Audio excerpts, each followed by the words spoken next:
everyone, Joe here from ActionX. Welcome to What's in the Tuber. Welcome back. If this is your 7th The Rookie Feds or 8th, I forgot which one number it was. I want to say it's number 8. I want to say that. I might be wrong. Welcome to another one. It's our Thanksgiving episode because The Rookie Feds, I don't think, got a Halloween episode, so now it's funny. It's really funny. But honestly, as much as, a holiday episode hits home, as by the time this review is getting posted, it will be the day before Thanksgiving. So, honestly, despite it not, obviously it's set on Thanksgiving, it kind of reminds us of, how close we are with our family, with our loved ones, and just how something you take for granted on what you have and, what you risk not wanting to lose and everything. And I feel like this episode kind of reminded you of that, and thankfully it kind of it gives me a little sense of unity as we head into the holiday season. Especially for me this week, since I got Thanksgiving, I got my sister's birthday, I got a Friendsgiving, I got a couple other things to do. So I'm a little bit exhausted, to be honest with you. But however, I still enjoy doing what I love. I still enjoy doing it with the people I love. So for me, it does not feel much of a chore, but it will feel tiresome once we hit the end of Sunday night. So, give me your support. Give me your thanks. But anyway, let's go through the butcher recap and talk about this week's episode of The Rookie Fed, because it's Thanksgiving. You want to get to turkey time, don't you want to say? So we begin. It's Thanksgiving itself at I forgot the name. So at the Clark house. It's also the time where Simone's kids finally make their appearance, the twins, which both go to Birmingham University. I believe that's what they name. So it's their kind of their halfway part of the semester. They're about to come back home, go back for finals. So they're enjoying this nice little bit of, enjoyment before everything else. And it's also nice to see Cutter in grandpa mode, because we've always mentioned it.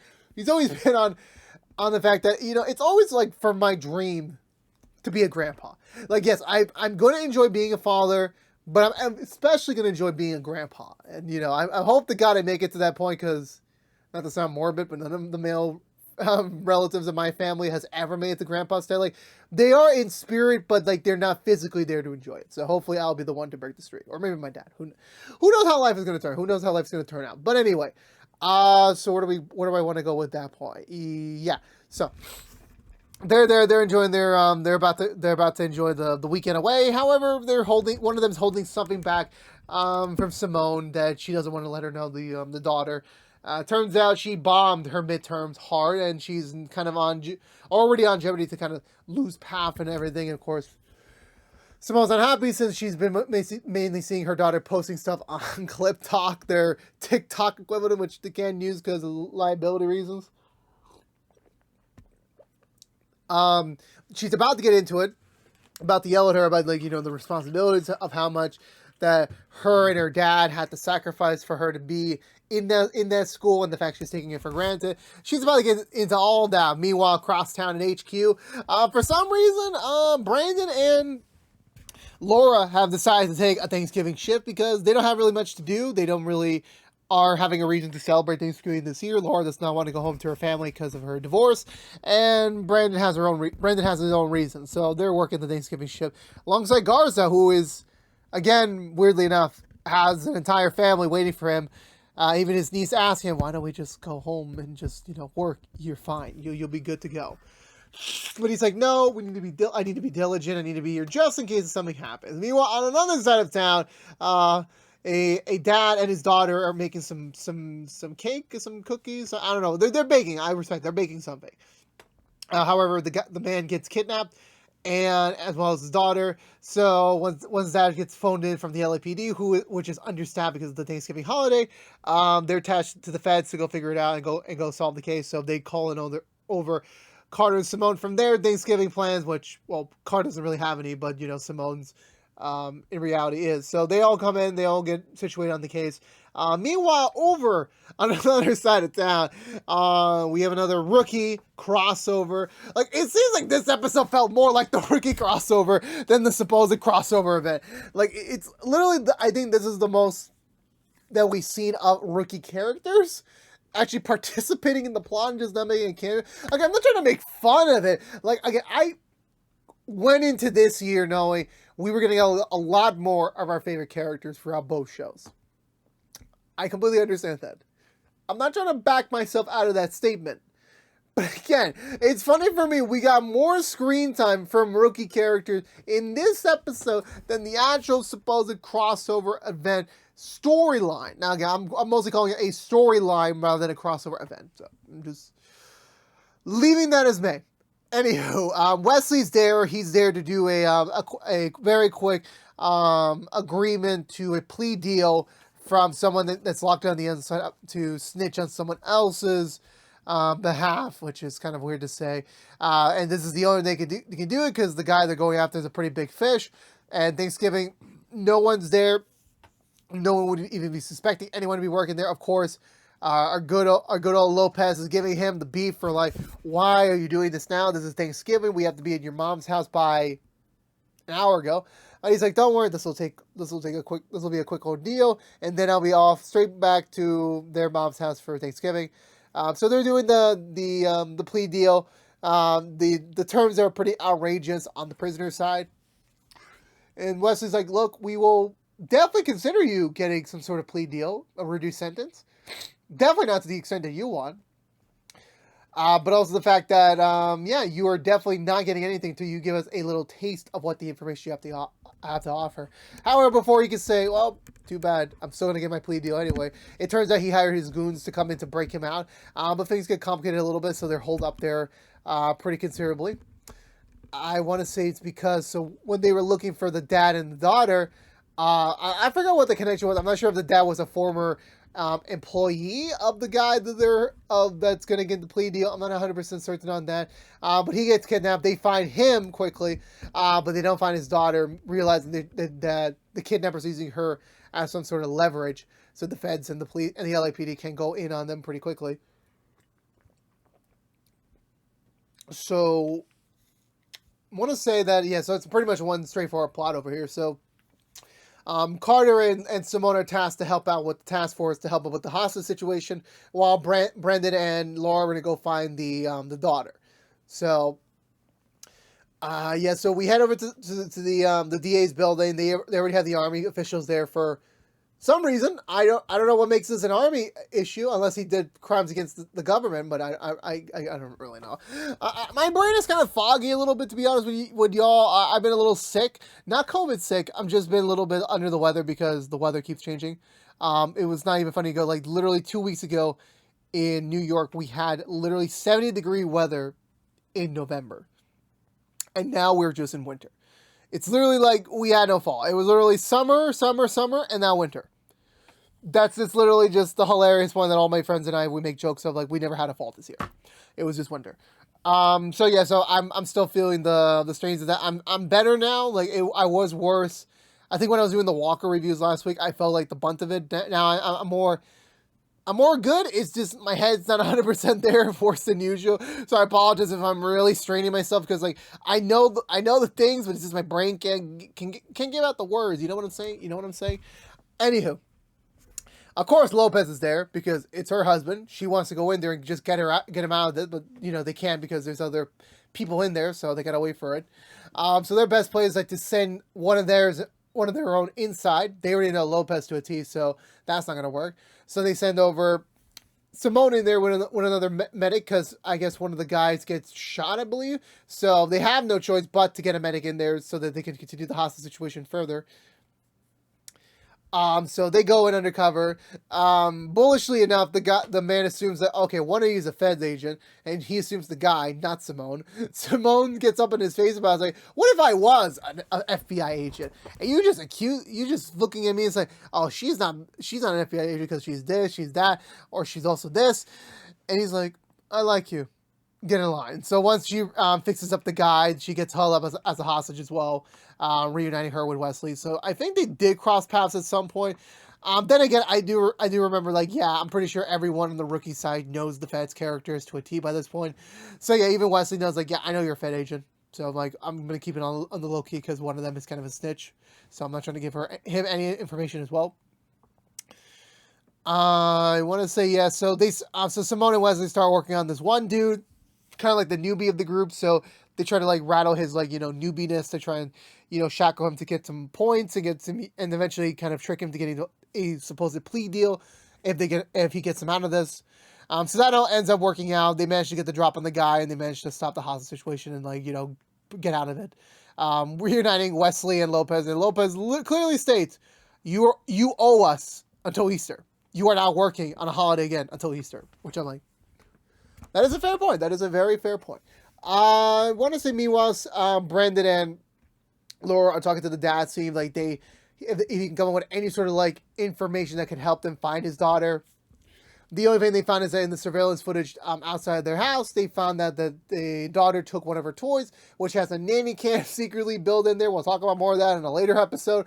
But yeah, so there's a way to track it, but the problem is that it's only connected to the house Wi-Fi. So, and they're clearly already miles away from it.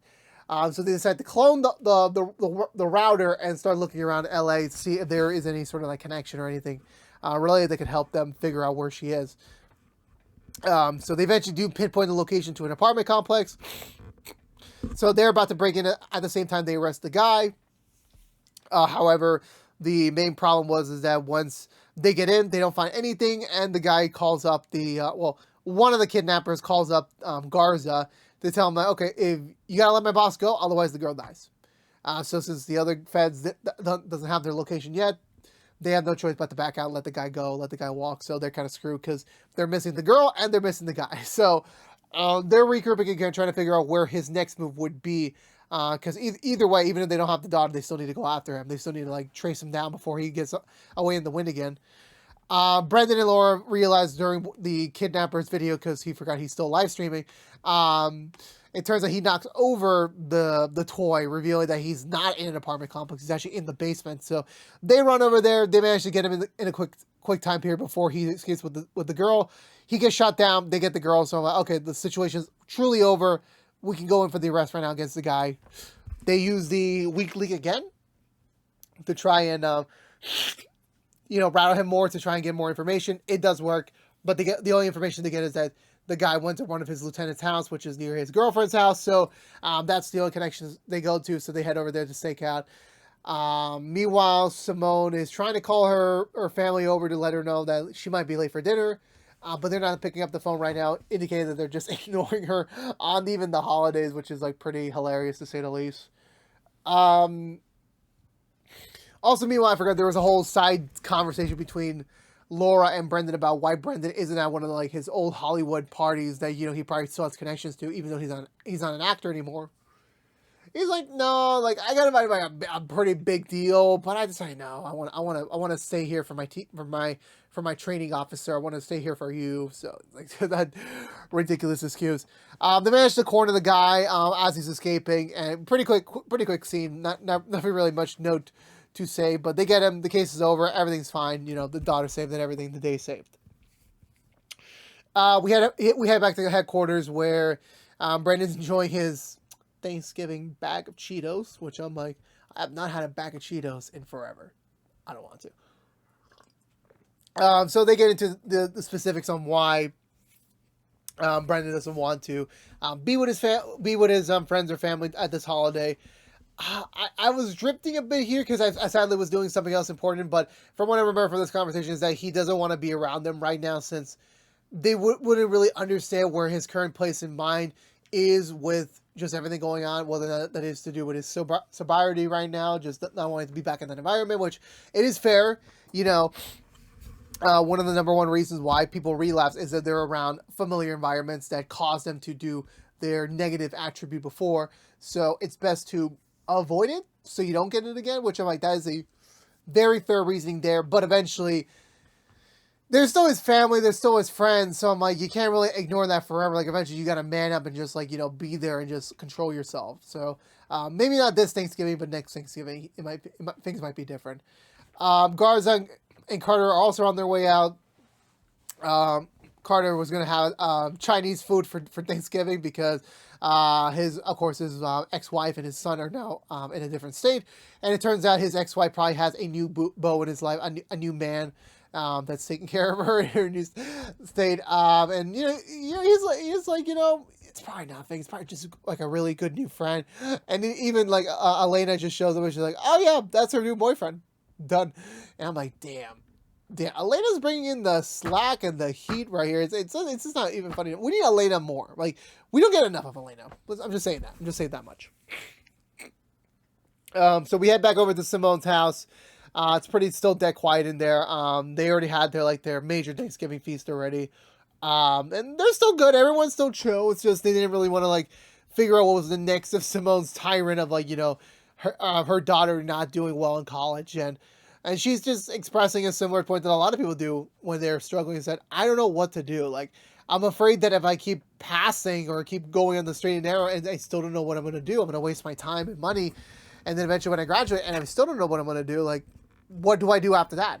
And honestly, that is a fair point. Like, there are people that graduate with a major or they graduate undecided and they just literally don't know what to do. Like, college is such a weird step that I can relate to this, is that for me, I wish I would have taken some time off, whether it was before I started college or like in the middle, or just something that I didn't have to waste money for, because to be honest with you, it is a time commitment. It is very much like you need to know what you're doing, because if you don't and you make a mistake, you're on the wrong path and you waste that money. And the thing is, college is not cheap. Like, there are some states that do free tuition, some states that like have programs and everything, but there's a lot of private schools out there and they don't care. I'm being honest with that. If you don't have your shit together, you don't know what you're doing, you're gonna waste so much more money, either in loans or in your own pocket, that could have done this something else. Like, I can safely say, and I'm comfortable saying this, like I'm pretty sure I could have saved an entire year of college if I hadn't known my shit. It would have been equivalent to me just not going there, but I would have gained like working more hours than my job at the time. I would have done that, but it didn't happen. I did it because of peer pressure. And the good thing about Simone is that she's not so angsty against her. She's not like telling her it doesn't matter. You know, we're still putting the money for you. You need to like commit and like just pass your classes. Just do what you got to do to graduate, and then after that you're on your own. Like, no, she's being honest with her and saying like, look, things happen, things change in life. Like, it's not going to be tomorrow, it's not going to be next month, it might even be next year, but you will eventually know what you want to do with your life. And then when you go back to college, you exactly know what you need to do. And yeah, so that's all great that, that Simone is like willingly open to that.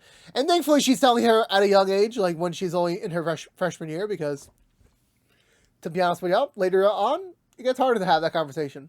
I haven't had the conversation yet with my folks. I've been done for years. So I'm like, we'll cross that bridge when we get there. We'll cross that bridge when we get there. So they're about to enjoy a little late feast with Simone before they pack it in. However, Simone tells them that she invited some friends over to enjoy the holidays with. They didn't really have any other holiday plans. The entire team over, which is, again, I've said this before in the last couple weeks. I've officially been sold that this is a family. Like, I feel like this is I'm a little bit different on this, because, like, this is a smaller team compared to, like, Mid Wilshire's, i.e. the main rookie land, is that I feel like the main rookie, like, family didn't get officially solidified till, like, season 3. This is, like, the earliest I've seen in the first season, and it makes more sense because in the rookie, they're split up into divisions, and then you have the rookies and the TOs together, and most of the TOs are more cool with Gray, and once the rookies start like forming more bonds, then they'll start like getting more comfy with the others, forming this little family of sorts.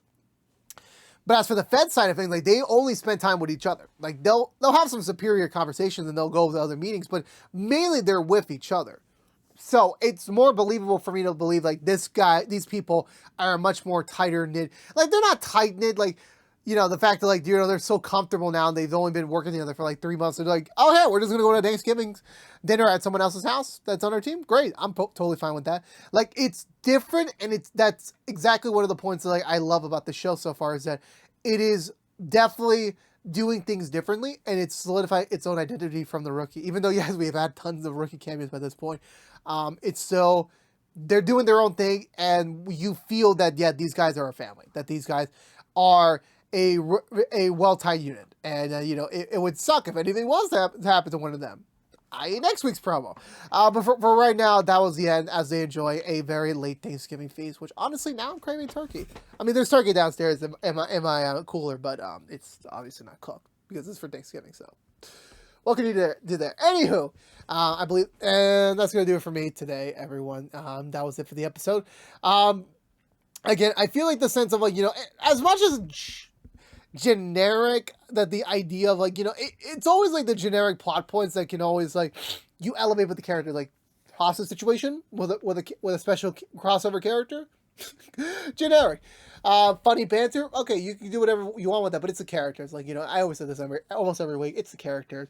Like, it's their personalities, their quirkiness, is their style of humor that makes this episode more enlightening. And then having the real world elements of, like, you know, college, and you just the size of family and just friends and everything. Like, it just makes it more home, especially this time of year. Like, you know, that you just got to be thankful for what you do have, and then the things you don't have, well, hopefully things will get better. You know, you can say that about everyone, like, you know, that things will be better by next year, and you'll have even more things to be thankful for.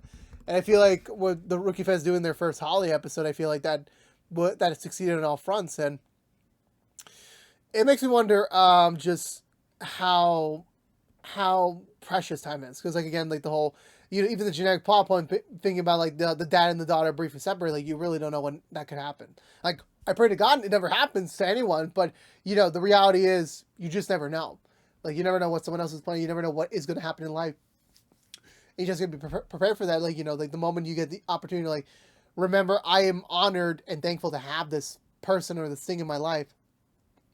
You got to be honest, like, it could be taken away at any moment. So you got to be thankful for the things that you have in this episode. Really sold that idea going through it and giving you a nice little turkey treat for your Thanksgiving feast. So make sure you tune into the Rookie Feds. Turn it up on Thursday for your Thanksgiving dinners. My parents will probably never allow that, because no. But yeah, so for me, I'm going to give this episode 2 thumbs up. I really enjoyed it. A very nice Thanksgiving episode. But that's going to do it for me today, everyone. So let me know in the comments below, what did you think of this week's episode of The Rookie Feds? Let's have a conversation down below.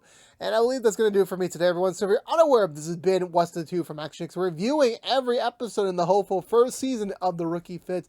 If you want to know what we're doing on What's the Two, besides our Rookie Feds episode reviews, we are normally doing DC Stargirl, Walker, and Walker Independence episode reviews each and every week after brand new episodes on the CW. However, with it being Thanksgiving break, we are off this week on every other show review we're normally doing, except for the Rookie Feds.